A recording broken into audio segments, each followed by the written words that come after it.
This is the Europa League group that we have been drawn into. Not too bad. Marseille, Malmo and Besiktas, and we're playing our first game against Malmo today. But I know that you guys all want to know who we have brought in during the transfer window, and we have made a hefty amount of deals this summer. $120 million spent, $120 million in. It's time to find out what we've done with that money.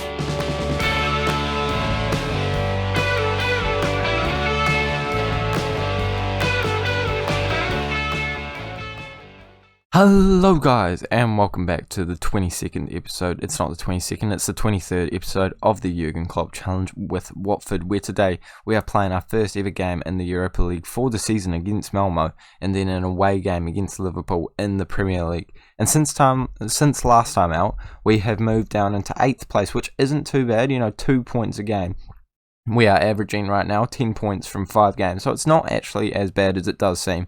But if we can, stay consistent like this for the rest of the season, we should be ending up in the sort of position that we would like to finish. But since the last time out, considering the games, we've actually done quite all right. We managed to win against Leeds. Did I show you Yeah, I've showed you the Everton game. We won against Leeds with Haaland and Quina scoring the goal. Lost 2-0 away from home against West Ham. That was a pretty disappointing one, especially because they got a red card late on and we didn't do anything from that. And we managed to win 3-1 at home against West Brom. And we have brought some transfers in, and it is time to find out who those transfers were. And we'll start with the outs. You guys can take a look at the ins if you want while I'm going over the outs. But these are the outs. So since last time, I'm pretty sure the last thing you guys saw was this one.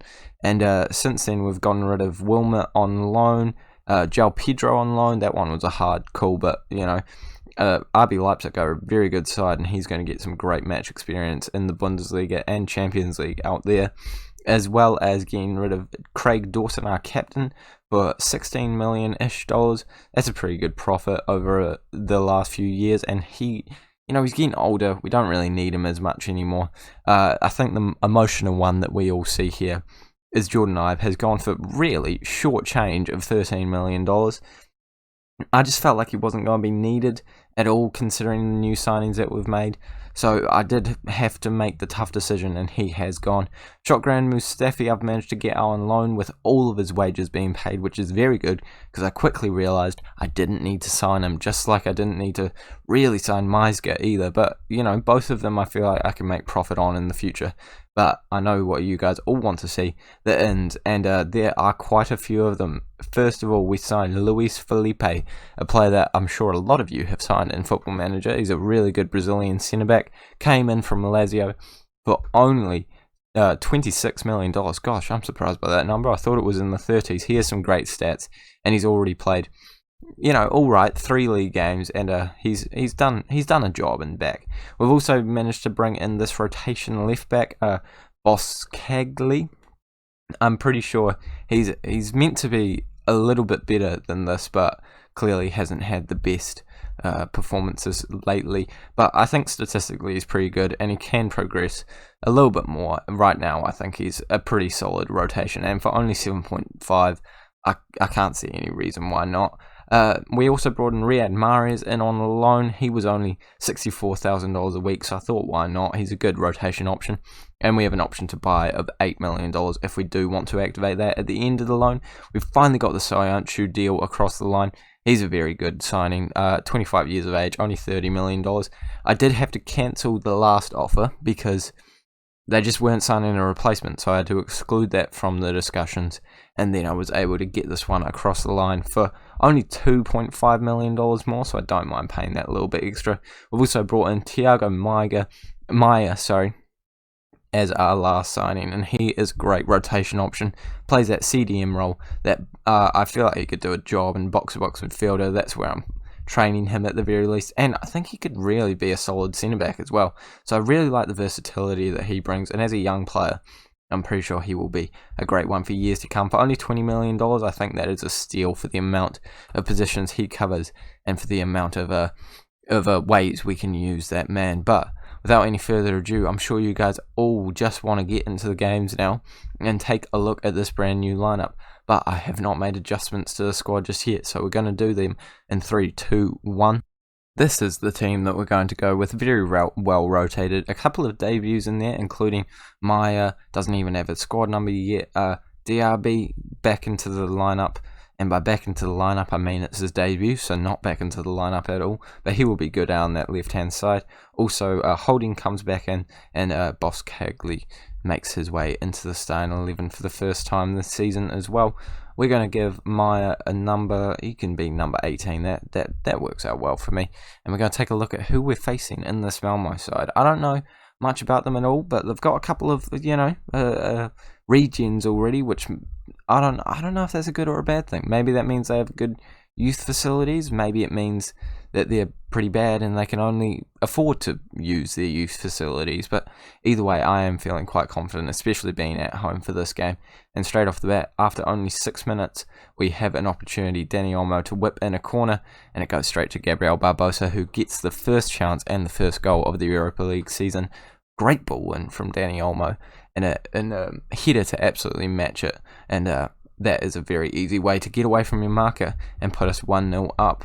Gabriel is definitely going to have to fight for his position this year, but based off the way that Asensio has been performing so far, he might not have to fight very hard, because I really was expecting him to light the Premier League on fire by now, but he hasn't done anything. He's been very quiet, actually, and actually Rob Holding probably just came closer to scoring a goal than he has all season, so that's not the best sign for attacking left winger, but right now we are focusing on the game at hand. He's not on the pitch, so let's focus on the players that we do like, and one of them is Sayanchu. He just scored his first, actually, it's not his first goal of the season. When did he score for us? Maybe it's talking about when he scored in the championship for them, for Leicester. Yeah, no, it must be, because he definitely hasn't scored for us yet. Solid, good performance from him so far, and defensively we look very solid, not even leaning a single shot in, and I think that it might be the fact that they're not very good as to why they're using their regions in their starting 11, but either way, we're not complaining. Beggars can't be choosers. I love a win no matter how we get it, and we could be coming in with another opportunity here as Gabriel picks up the ball very easily, and okay, I'll take a penalty. But that was soft. No, that wasn't even soft. That was objectively not a penalty. He got the ball. He got the ball. He very clearly got the ball.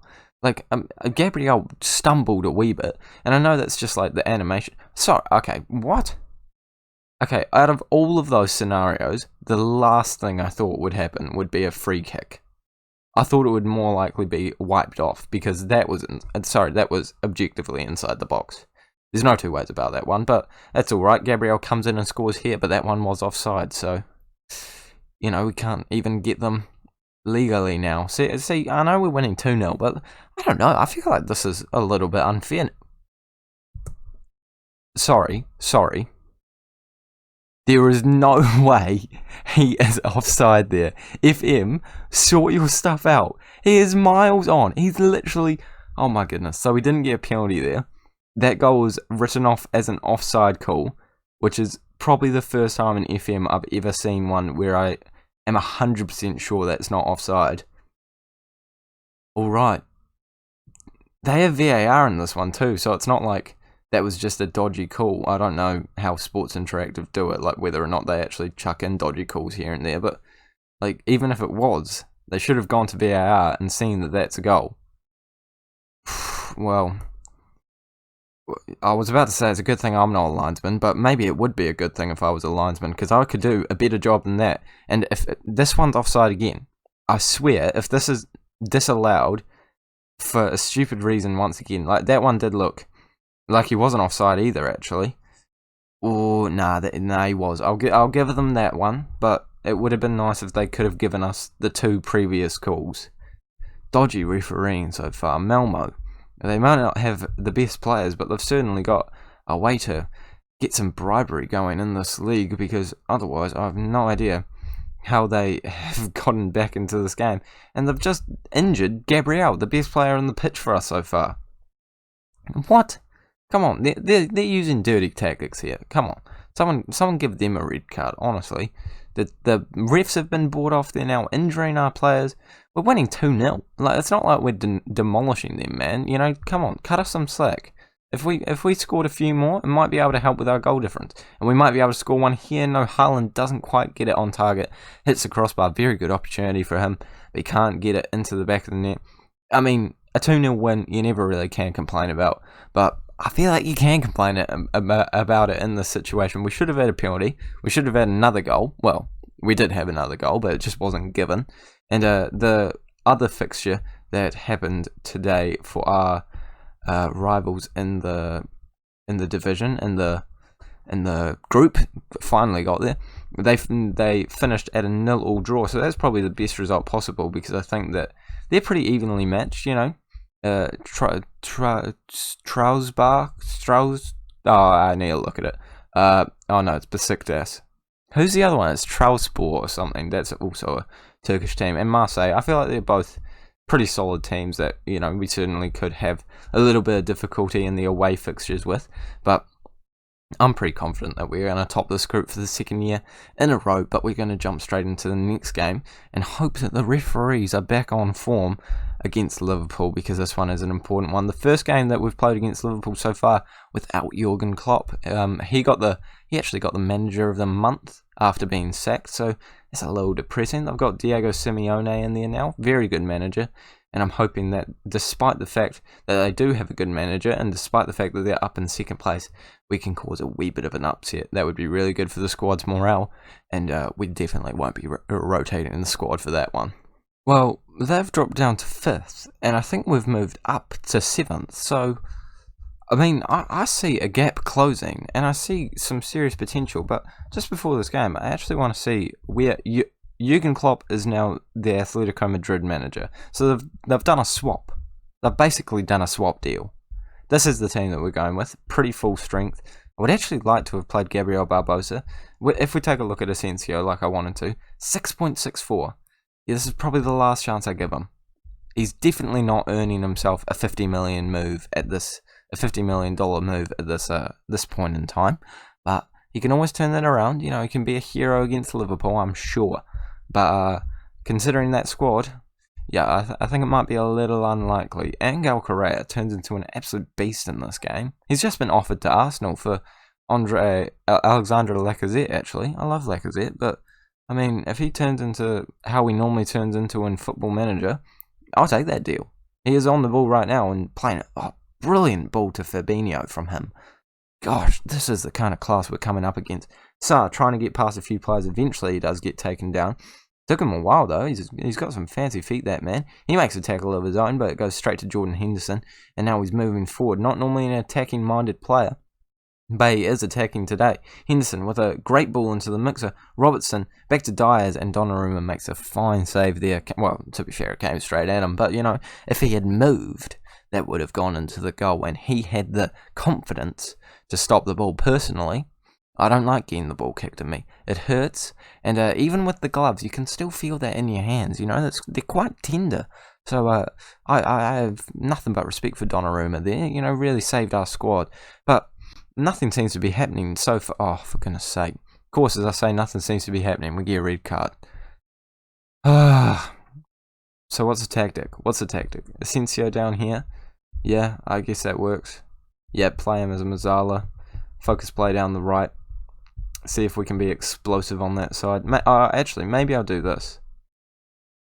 That seems like a logical solution. Yeah, no, that seems logical. That genuinely does seem logical to me. We'll give that a crack. Why not? I know that we're getting dominated right now, and the fact that we've gone down to 10 men would probably suggest that we should, you know, just lie back and see what happens. But no. Stay on the gegenpress. We will go cautious, though. Cautiously gegenpress. Don't think that, really. That's kind of like...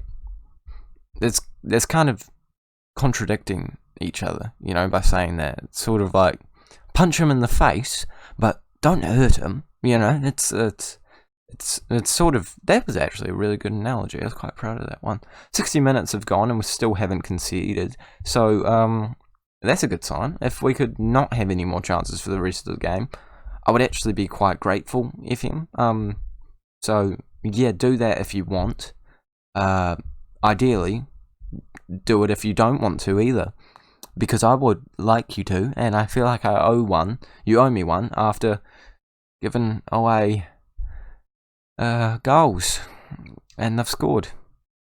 Now, I don't think they would have had that opportunity if it didn't make a tactical change. Yeah, well, that one's quite annoying. We kind of have to go off cautious now, don't we? What are we going to do? Try and not lose by 2 goals? Come on, this is Liverpool. We're going to go attacking, aren't we? I'm really going to do this. Doesn't seem intelligent, does it? Nothing I do seems intelligent though, guys. So, you know, if you're not used to it by now, get used to it. We're going to use Diaby down on that right-hand side. Try and use his pace as an inside forward. Danny Olmo cannot come on, actually. I've decided. No, Danny Olmo can come on. I've changed my mind again. You know, tactical stuff there by me. And see what we can do in these last few minutes. Come on, boys. We need to get a result here. We need to get a result. Do you think if I say that more and more, it will convince them that we actually do need to get a result? Maybe if I bring on another striker. That doesn't seem intelligent, does it? I'm doing it anyway. Like, sorry. Like, you don't have a choice, guys. Like, you're going to watch me do this, so it should be entertaining. If we concede, I'll probably have a wee bit of a fit. So at least that's some entertaining viewing for you guys. You know, I'm always thinking about you guys. We're going to move Angelino into attack as well to fill in that gap and see if we can do anything in the last few minutes. Very attacking, why not? Nah, it didn't work. On paper, those were good tactical changes.